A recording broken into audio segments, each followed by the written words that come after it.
Hello and welcome to another GIMP tutorial. In this video I'm using GIMP version 2.8.6, which is the current release at this point in time. And in this video I'm going to show you how to get rid of Mr. John Paul George photobomber from this nice picture while preserving the background. So the first thing we want to do is download the tool, and I give you the link in the description. And you're going to get this zip file, and if you're using WinRAR like I am, when you right click it, you're going to extract it here, which is wherever you happen to have it downloaded, whether it be in your downloads folder or your desktop. It's going to give you this resynthesizer tool folder. And if you notice, I'm using version 1.0. As far as I know, this is the only version that will work with GIMP 2.8.6. So you want to make sure that you get the one that I link you to in the description. So if we go inside here, all of our files that we're going to need for this plugin are here. So if we hit Control A and then Control C, we're going to copy everything in this folder. And we're going to go to Computer.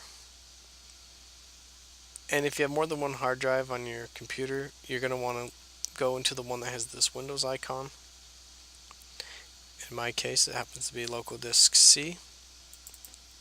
Go into the users folder, and then whatever user you're logged into, you're going to go into that folder. And then you're going to find a .gimp-2.8 folder, and that's where we're going to go.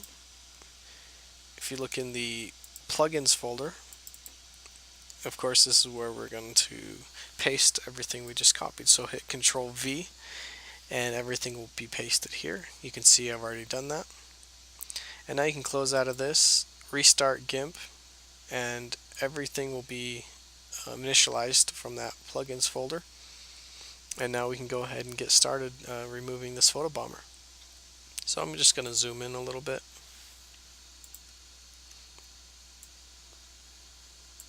And then I'm going to choose the free select tool, and I'm going to start just a little bit outside my canvas,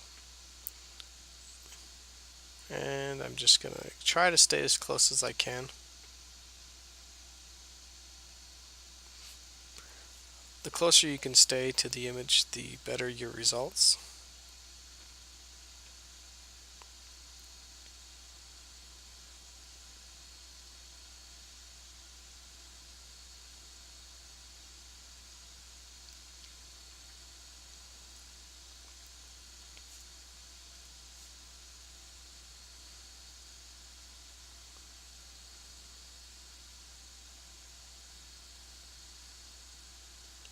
This tool works especially well on landscapes such as grassy fields, yards, beaches, water, because there's nothing really specific that it has to rebuild.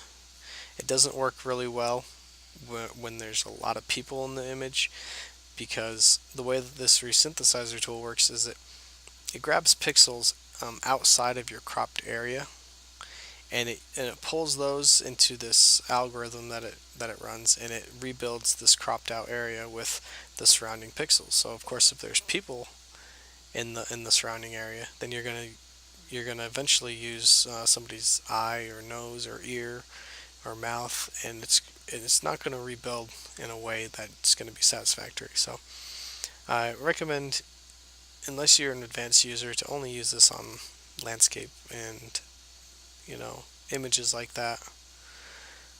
So after you get your area selected, you're going to want to go to Filters, Enhance, and then we're going to go to Heal Selection.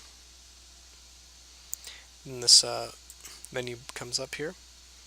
Now the default is set to 50, and what this is this is the amount of pixels surrounding your cropped area that it's going to use to help rebuild the stuff that's going to be cropped out. So if you look up here at your ruler, the ruler is in pixels. So what I'm going to do is kind of go to the edge of my crop and say it's probably about 480. And if I go all the way over here to the beginning of this person, about 640. So I've got plenty of room for rebuilding pixels this direction. Now, what you want to be careful is if you decide to take pixels from all around your crop, well, now you're picking up pixels from down here, okay? And now it's not gonna mesh well with the water because this is all sand.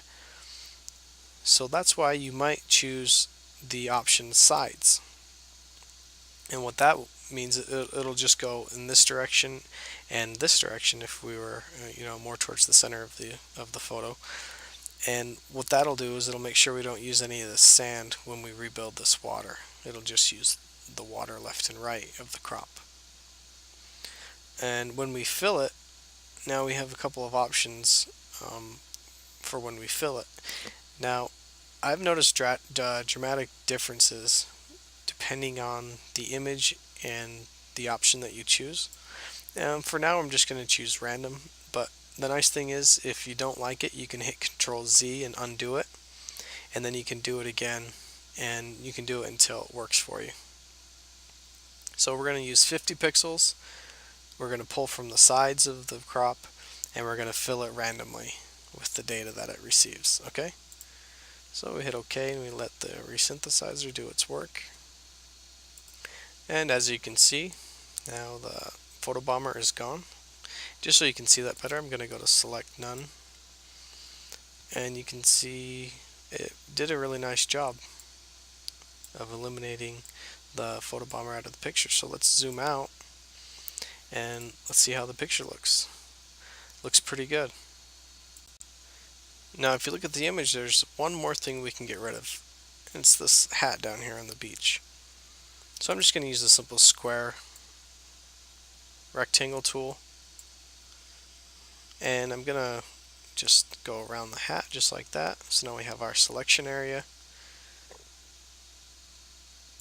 Then we're going to go back to Filters, Enhance, Heal Selection. And in this case, it's okay to take the random pixel data from all around. But if you look over on the side in pixels, from the top of my crop to the edge of the water isn't that many pixels. It's not 50. So I'm just going to reduce this to 25. And we're going to pull it from all around. And we're going to randomly fill it. Let it do its thing. And you can see now we no longer have a hat. Select None. And it looks just like the beach never even had the hat. Anyway, I hope this video helped you guys, and let me know if you have any questions. Thanks.